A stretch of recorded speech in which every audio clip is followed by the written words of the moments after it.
Hey, it's Steve Halleck with TikToking.com doing another review here. Today I have an Audemars Piguet Carbon Concept, which is about as cool a watch as you'll find from a big brand. And before I start, please make sure to check out my site, TikToking.com. I've got all sorts of cool watches. There's video reviews on most of the links if you actually click through. And check me out on Instagram. I'm at Steve Halleck. So let's get going. This is as I said, the Carbon Concept from Audemars Piguet. These concept pieces really were born in the same vein as Richard Mille. In the early days of Richard Mille, all the movements were made by Renaud and Papy, which is Audemars Piguet's sort of partially owned subsidiary that makes complicated movements. And they made the original concept tourbillon, which was the alacrite case. And this is the next one, which was made out of carbon. So the first thing you notice is that the case is a little bit different on the concepts than a normal Royal Oak or an offshore.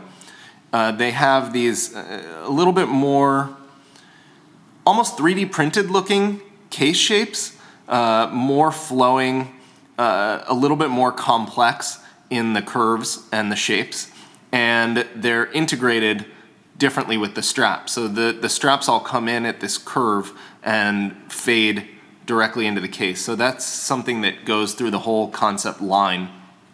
And this one being carbon, it's kind of blacked out, basically. You've got a black ceramic bezel, and it comes on this black croc strap, which kind of dresses it up a little bit, but really you just see black.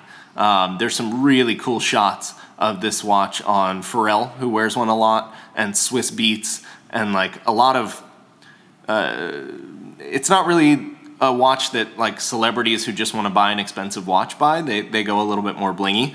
But these guys who clearly have really good taste in watches and a really cool collection, I mean, you'll also see Pharrell with like really cool Richard Mille tourbillons and stuff like that. A lot of those guys have these, and they look really cool.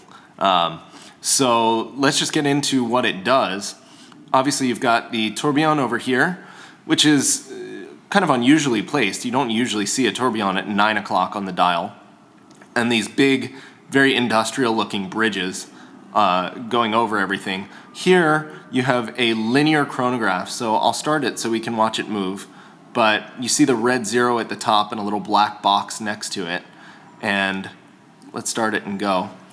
One cool thing is that, and actually I never knew this until I got this in, I always thought that these were screw-down pushers because they've got this hexagonal thing around them, but actually they're not. They're just normal pushers, and I much prefer that. I mean, nobody's going to go swimming in this watch, and screw pushers are a real pain in the butt to ever use, so I was pretty pleasantly surprised when I actually got this and started playing with it. Up here is a power reserve, and down here you have a winding selector. So we also saw this in the original concept and in the Richard Mille RM1, where RM2, I mean, actually is where the selector started. Or maybe it was in the RM1, but the RM2 had the push button. So this is kind of cool because you can see what mode you're in. So right now we're in neutral, which means that the crown isn't going to do anything. It also happens to be a screw crown.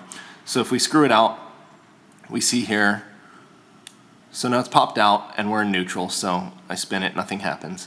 If I pull once, I'm going to go into R, which is for winding. So give it a few winds. I have literally never felt a watch that winds as smoothly as this. You can barely even feel that you're winding it. The first time I wound it, I thought it was still in neutral, but it winds amazingly, and so that's the wind. And I'm going to stop the chrono before I do anything else, but you can see that the chronograph, I hope you can see in the video, it's moved. There's a black box over there and next to the 1, so it's already counted 1 minute. And let's watch here, it's going to go down to the next black box, which is obviously 2, so 5, 4, 3, 2, 1, boom. So it just jumped down there to the 2nd minute. So it's pretty cool. I mean, it's kind of a it's not super useful. It doesn't really matter if a chronograph counts linearly or on a dial like it normally does, but it's a cool way to do it. And again, this is the concept piece, so they're playing with things that don't, that we don't normally see, new technologies and stuff like that. So anyway, I was going to show that you pull out one for the winding, and again, and H is for hands. Push back in and you're in neutral, and then we screw the crown back in.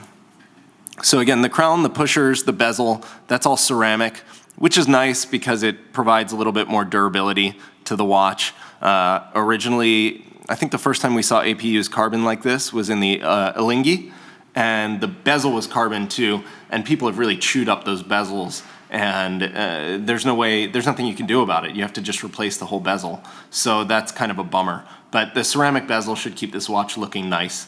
So that's a lot better. The movement's really cool.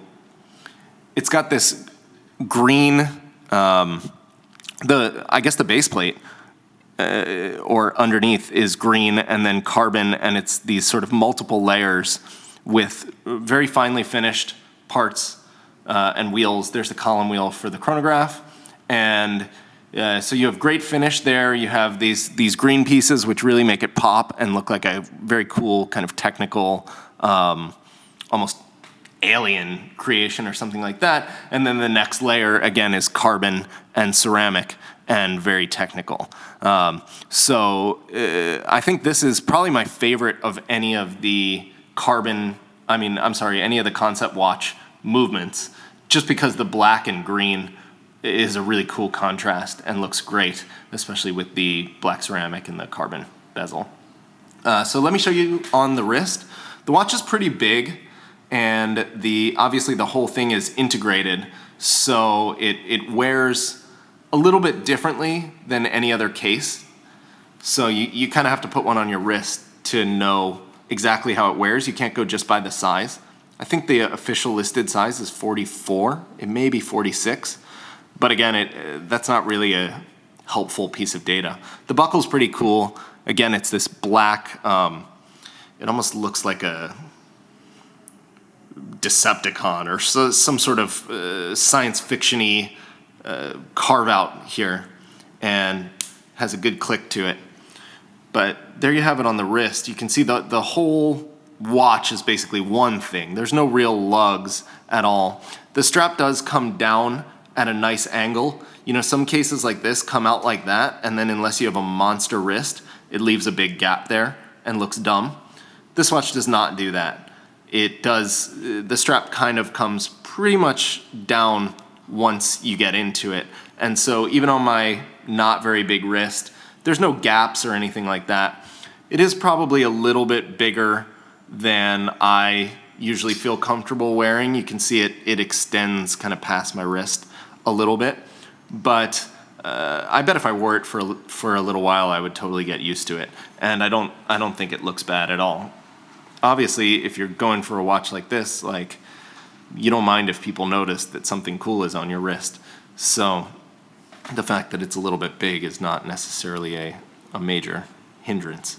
But anyway, this is the Royal Oak Offshore Concept, Carbon Concept 1.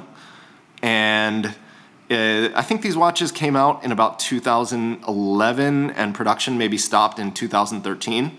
This one's pretty amazing because I got it from the original owner, who he said wore it twice. And you can tell, it's really like new old stock, like perfect. So pretty happy with this one. I'm gonna throw it up on the site today. And if you ever see somebody with a big chunky black watch, you should go take a quick look at it, because this is a really pretty amazing piece. And I think it's significant in the concept series from Audemars Piguet. Is a pretty significant step for them. It's obviously not their bread and butter, but in how it relates to these new materials and the link with Richard Mille and this whole other case shape that's unique to this series, I think it's a pretty cool line that AP has, and it's definitely worth checking out if you're looking for things in this kind of mega exotic price range. And really at this range, this is a super wearable watch. I mean, I'm a casual, younger guy. I would wear this watch all the time and everywhere and never have a problem with it. I mean, it just looks like a cool watch, but you don't look like a jerk. People don't think necessarily that you're walking around with a big blingy $200,000 thing on your wrist. So I like the stealthiness of it and the sportiness and kind of casualness of it, which you don't often find in this price range. So anyway, that is the AP Carbon concept. Hope you liked it. Thanks.